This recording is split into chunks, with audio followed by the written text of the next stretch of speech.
South India shopping mall, the wedding మంత్ర, సరికొత్త wedding collection, south India shopping mall. ఏరా, ఇన్నేళ్లు కష్టపడి సంపాదించిన ఉద్యోగానికి రాజీనామా చేస్తావా? కనీసం నీ పెళ్ళాం ఏమనుకుంటుందోనని ఆలోచించావా? ఇందులో అనుకోవడానికి ఏముంది మామగారు? ఎండనక వాననక కష్టపడి ఓ తండ్రి కంటే ఎక్కువగా ఈయన్ని పెంచి పెద్ద చేశారు బావగారు. అలాంటి దేవుణ్ణి అరెస్ట్ చేసే ఆ ఉద్యోగం ఈయనకు అవసరం లేదు. బాగుంది. అన్నకు తగ్గ తమ్ముడు, తమ్ముడికి తగ్గ పెళ్ళాం. సరే, మీ ఇష్టం. నానమ్మ, అన్నయ్యడి. నమస్కారం అండి. ఓ, నువ్వా? రా, కూర్చో. పర్వాలేదండి. ఏంటి ఇలా వచ్చావు? ఆ రోజు నా కంపెనీని మూసేయమన్నారు. ఇప్పుడు నేను మూసేయడానికి సిద్ధంగా ఉన్నాను. దానికి ప్రతిఫలంగా నాకు 5 లక్షలు కావాలి. అలాగే, నీకు కావలసిన 5 లక్షలు నేను ఇస్తాను. చాలా థ్యాంక్స్ అండి. కానీ మీరు మీ కంపెనీని మూసేయక్కర్లేదు. సార్? అవును మిస్టర్ మధు, మీ అన్నగారికి జరిగిన అన్యాయం గురించి తెలుసుకున్నాను. మీ కుటుంబం గురించి కూడా విన్నాను. సహజంగా అందరూ ఐకమత్యానికి ఉదాహరణ రామలక్ష్మణులు అంటారు. కానీ ఆ రామలక్ష్మణులు ఎలా ఉంటారనేది పుస్తకాల్లో చదవడం తప్ప ఎవ్వరూ చూడలేదు. మీ అన్నదమ్ములను చూస్తే ఆ రామలక్ష్మణులు ఇలాగే ఉండేవారేమో అనిపిస్తుంది. అలాంటి కుటుంబానికి ఇలాంటి ఇబ్బంది రావడం నిజంగా దురదృష్టం. రామునికి హనుమంతుల్లా కాకపోయినా ఏదో ఉడతా భక్తిగా నా వల్ల వీలైన సహాయం ఈ 5 లక్షలు తీసుకో. మీ కంపెనీ పేరు మీదే అన్ని సరుకులు తయారు చేయండి. నేను వాటిని ప్రపంచమంతా మార్కెటింగ్ చేస్తాను. సార్, మీ రుణం ఉంచుకోను, తొందరలోనే తీర్చేస్తాను. స్నేహితుల మధ్య రుణాలేంటి మధు? We are friends.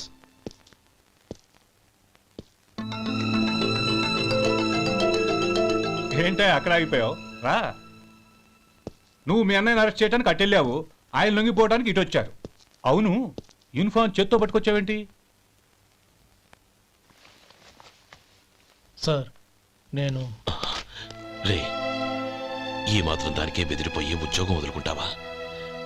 నువ్వు ఇలాంటివి ఎన్నో సమర్థవంతంగా ఎదుర్కోవాలి. నిన్ను నేను ఎస్పీగా చూడాలి. అది కాదన్నయ్య. ఇంకేం మాట్లాడకు. ఇన్స్పెక్టర్ గారు, నన్ను లాకప్లో పెట్టండి. ఆగండి సార్, ఆ డబ్బు ఎక్కడికి పోలేదు. నేనే తీసి జాగ్రత్త చేశాను. ఈ విషయం అన్నయ్యకి తెలియక బ్యాగులో డబ్బు కనబడకపోవడంతో అది పోయిందనుకున్నాడు. నేను పట్నం నుంచి వచ్చేసరికి జరిగిన గొడవంతా తెలిసిందే. రే మధు, జరిగిన దానికి నన్ను క్షమించనయ్యా. ఇంటికి వెళ్ళాక అన్ని వివరంగా చెప్తాను. సార్, ఇదిగోండి 5 లక్షలు. ఇది కమిటీ వాళ్ళకి అప్పగించి ఈ కేసు కొట్టేయండి సార్. భలే వాడివయ్యా, తీసినప్పుడు ఒక మాట ఆయనతో చెప్పుండొచ్చుగా.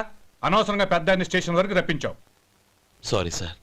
అన్నయ్య, మీరింటికి వెళ్ళండి, నేను లెక్క అప్ప చెప్పేసి వస్తానండి. అలాగే. ఎలా దెబ్బ కొట్టాలన్నా కుదరటం లేదు. అయినా వీళ్ళకు ఉన్న పళ్ళంగా 5 లక్షలు ఎలా వచ్చాయి? అదే బావా, నాకు అర్థం కావటం లేదు. నీకు అర్థమైతే ఆశ్చర్యపడాలి కానీ అర్థం కాకపోతే ఆశ్చర్యం ఏముంది? Useless fellow.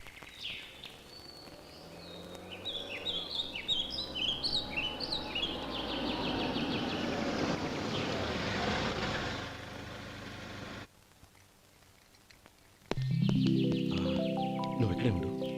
అన్నయ్య మూడు ఎలా ఉందో చూసి నేను లోపలికి తీసుకెళ్తాను. ఓకే? అలాగే.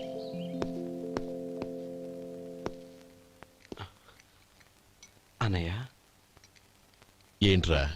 నేను చాలా రోజుల నుంచి నీకు విషయం చెప్తున్నాను, గుర్తుందా? ఏ విషయం? అదే అన్నయ్య, నేను ఓ అమ్మాయిని లవ్. ఓహో, లవ్ చేస్తున్నావా? ఆ విషయం నువ్వు నాకెప్పుడు చెప్పావురా? ఊళ్ళో అందరూ అనుకుంటుంటే నేను విన్నాను.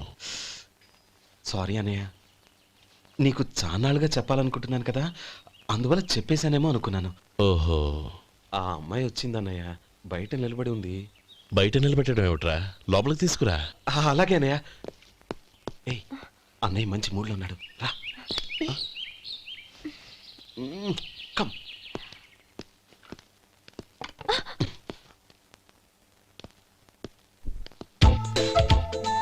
ఎందుకంటావేంటయ్యా?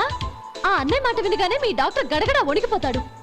అసలు డాక్టర్ చదివే తమ్ముడిని అలా భయపెట్టచ్చా? తప్పు కదా? తప్పేనండి. ఆ నమస్కారం మేడం. నమస్కారం. అదేంట్రా మనిషో పక్కనుంటే నమస్కారం ఇంకో పక్కన ఉంది. అది మర్యాద అన్నయ్య, మర్యాద. ఆహా, అవును నీ పేరేంటమ్మా? నందిని. ఆ నందిని. నందిని అన్నయ్య. ఏ ఆ మొక్క తను చెప్పలేదా? పెద్దలంటే మహాగౌరవం అన్నయ్య. మేమిద్దరం ఇంత క్లోజ్ ఫ్రెండ్స్ కదా, ఆయన నాతో కూడా ఎక్కువ మాట్లాడదు ఓహో, కదా. నాకు మీ డాక్టర్కి పెళ్ళవని అప్పుడు అన్నయ్య సంగతి చెప్తాను. ఏం చేస్తారండి? ఏం చేస్తానా? ఆ. సంవత్సరం తిరగకుండానే కవల పిల్లల్ని కని వాళ్ళ అన్నయ్య చేతిలో పెడతాను. వాళ్ళకి 5 సంవత్సరాలు వచ్చేసరికి ఆయన్ని బాగా ముట్టిగలేస్తారు. అవును, అమ్మాయి మొహం చూడకుండా నిర్ణయం ఎలా తీసుకోనరా? తలెత్తు.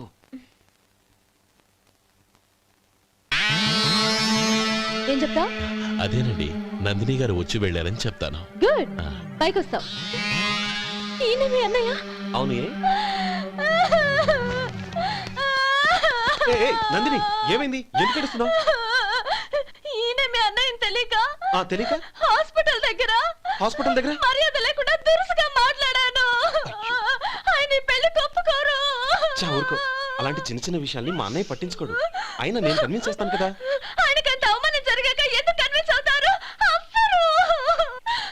చూడు, నువ్వు వేరే పెళ్లి చేసుకొని నీకు పుట్టబోయే బిడ్డకు నా పేరు పెట్టుకో. ఏంటా మాటలు? నేనే నుయ్యగుయ్య చూసుకుంటాను. అదిగో ఆ చూపు చూడు. ఆయన చూపు ఒకలా ఉంది. నందిని, ఖచ్చితంగా ఆయన ఆగు. పెళ్లికి ఒప్పుకోరు. నందిని, నా మాట విను ప్లీజ్. నందిని, ఆగు. రేయ్ శేఖర్, ఆ అమ్మాయి చెప్పింది నిజమే. తనని ఎప్పుడైతే హాస్పిటల్ దగ్గర చూశానో అప్పుడే నేను నిర్ణయానికి వచ్చేసాను. విన్నావా? నేను చెప్పానుగా, ఆయన ఆల్రెడీ ఓ నిర్ణయానికి వచ్చేసారట. ఇక నేను వెళ్తాను. అలాగే వెళ్ళు. వెళ్ళి ఈసారి వచ్చేటప్పుడు మీ అమ్మా నాన్నల్ని తీసుకురా. ముహూర్తాలు ఎప్పుడు పెట్టుకోవాలో నిర్ణయించుకుంటాం. అర్థం కాలేదా? నువ్వే మా వాడికి సరైన జోడి. అదే నేను తీసుకున్న నిర్ణయం. థ్యాంక్ యూ బావగారు. నన్ను ఆశీర్వదించండి. లేమా, శీఘ్రమేవ కళ్యాణ ప్రాప్తిరస్తు.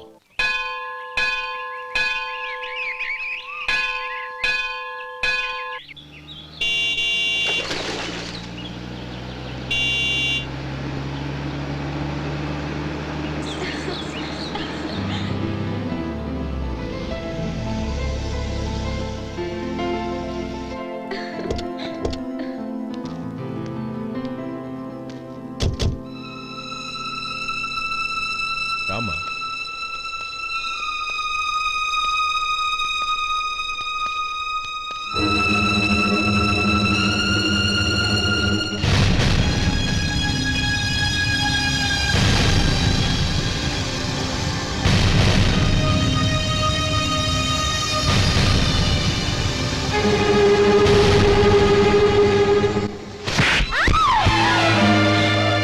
నా పరువు తీసావు కదే. ఒక బిచ్చగాడిని నువ్వు కోరుకున్న వాడికి ఇచ్చి చేసేవాడిని. కానీ నువ్వు ఎవరిని ప్రేమించావో తెలుసా? ఎవడి నీడ సోకితే పంచమహాపాతకాలు అంటుకుంటాయనుకుంటున్నానో వాడి తమ్ముణ్ణి. ఆ రోజు ఆ గోపాలం గాడు నిశ్చితార్థం వరకు వచ్చి నా చెల్లెల్ని చేసుకొని వెళ్ళిపోయాడు. ఆ ఆవేశంలో తొందరపడి ఓ పొరుగురు వాడికి నా చెల్లెల్ని ఇచ్చి పెళ్లి చేశాను. ఆ తర్వాత తెలిసింది వాడికి అంతకుముందే పెళ్లి అయిపోయిందని. వాడు పెళ్ళైన వాడైనా పర్వాలేదు, పరమ దుర్మార్గుడు. ఇంకొకరిని ప్రేమించిన దానివేగా అని దెప్పి పడుస్తూ నా చెల్లెలికి మాటలతోనే నరకం చూపించాడు. అటు ప్రేమించిన వాడు దగా చేశాడు, ఇటు చేసుకున్నవాడు కిరాతకుడు. ఇలా చిత్రవధ అనుభవించి నా చెల్లెలు ఒకరోజు స్టవ్ పేలిపోయి చనిపోయింది. దీనికంతటికి కారణం ఎవరు? వాడు అన్న. అటువంటి వాడింటికి కోడలుగా వెళ్తావా? ఒక్క మాట చెప్తున్నాను విను. నువ్వు జీవితాంతం పెళ్లి చేసుకోకుండా ఇంట్లో పడినా పర్వాలేదు, కానీ వాడి తమ్ముడితో మాత్రం నీ పెళ్లి జరగదు. రేయ్, పురోహితుని రమ్మని చెప్పు. వచ్చే ముహూర్తంలోనే నీకు నందినికి పెళ్లి.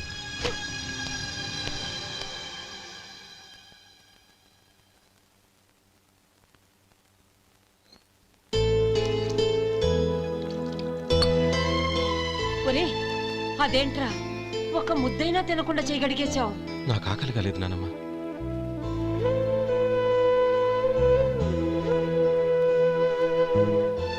ఆ అమ్మాయి చాలా మంచిది, చదువుకున్న పిల్ల, మనందరికీ బాగా నచ్చింది.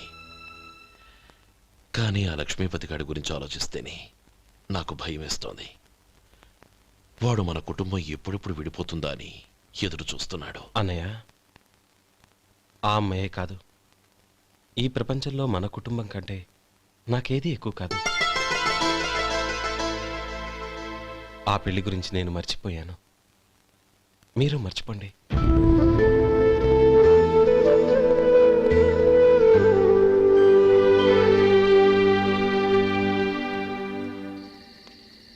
శేఖర్, నువ్వా? ఏంటి ఈ టైంలో వచ్చావు? నీతో ఓ విషయం మాట్లాడాలి. ఒకసారి బయటకు వస్తావా?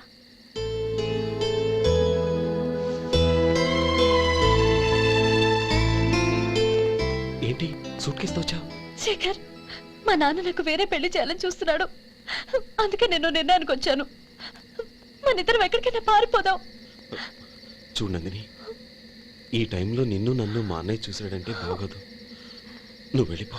అన్నయ్య అన్నయ్య అన్నయ్య, ఎప్పుడు మీ అన్నయ్య మాటేనా?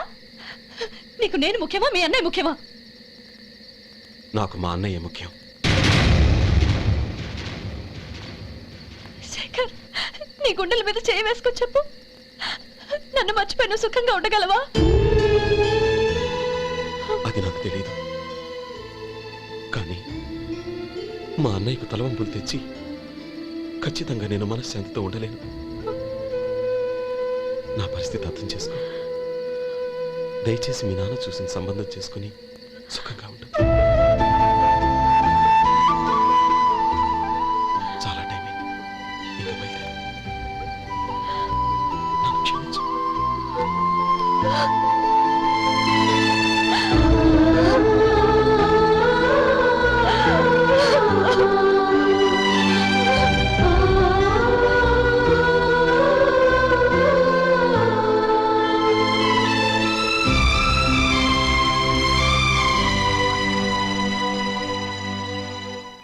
ఏంట్రా అలా మౌనంగా కూర్చున్నావు?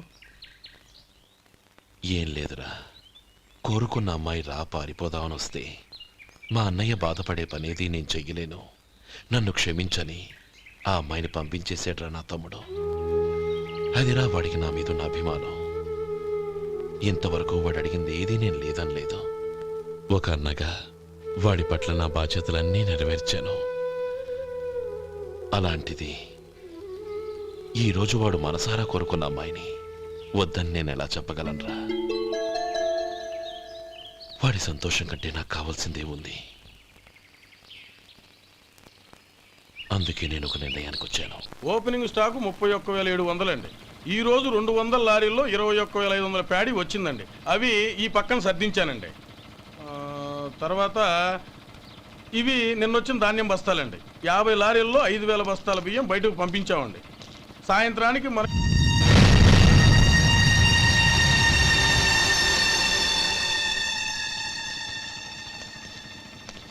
వీడెందుకు వచ్చాడు ఇక్కడికి? నమస్కారం. ఎందుకు వచ్చాడో అడుగు. నీ సహాయం అర్థించొచ్చాను.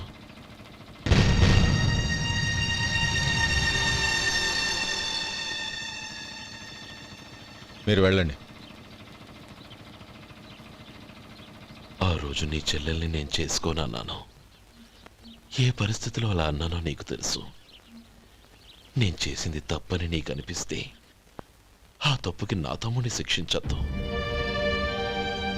మన మధ్య ఉన్న విరోధం తెలియక వాళ్ళు ప్రేమించుకున్నారు. నేను నా తమ్ముడికి నీ కూతుర్ని మని అడగడానికి వచ్చాను. దయచేసి వాళ్ళ పెళ్లికి అంగీకరించు. నీ మొహం చూస్తేనే పాపమని సొంత ఊరినే వదిలేసి వచ్చిన వాణ్ణి. అలాంటి నేను నీ ఇంటికి నా బిడ్డనివ్వాలా? ఇన్నేళ్లుగా నీ నీడ కూడా నా మీద పడకూడదని పట్టుదలగా ఉన్న నేను దాన్ని వదులుకొని నీతో సంబంధం కలుపుకోవాలా? సరే, నేను నా పట్టుదలని ఆత్మాభిమానాన్ని అన్నిటినీ వదులుకొని నా కూతుర్ని తమ్ముడికిచ్చి చేశానే అనుకో. దానికి బదులుగా నువ్వేం వదులుకుంటావు?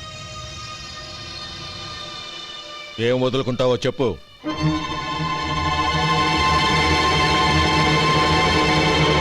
నీ ప్రాణాలు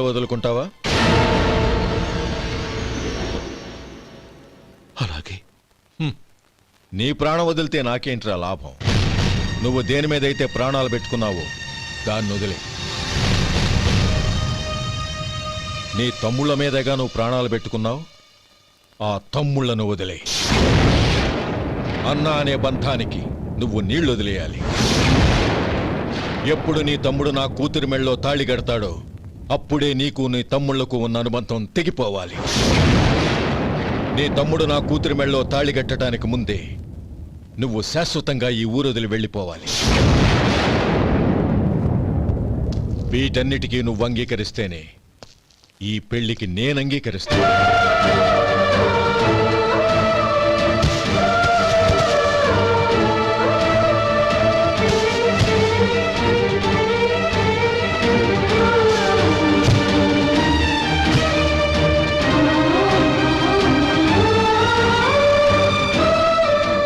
ఏమంటావు?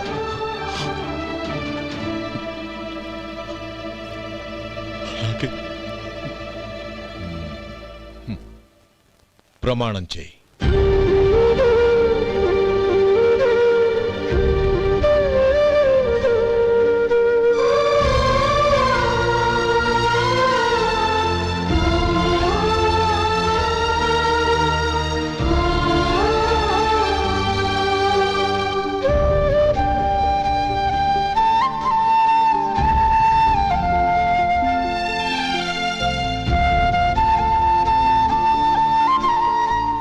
వస్తాను. అంకుల్, నందినిని నాకిచ్చి పెళ్లి చేస్తానని చెప్పి ఇప్పుడు వాడి తమ్ముడికిచ్చి చేస్తానని మాటిచ్చారేంటి? రేయ్, నువ్వు నోరు మూసుకోరా. వీడి తమ్ముళ్ళు విడిపోవాలని ఇన్నేళ్లుగా ఎదురు చూశాను. ఇప్పుడు నా కల నిజం అవబోతోంది. నువ్వేం దిగులు పడకు. నీకు వేరే మంచి పిల్లని చూసి ఘనంగా పెళ్లి జరిపిస్తాను.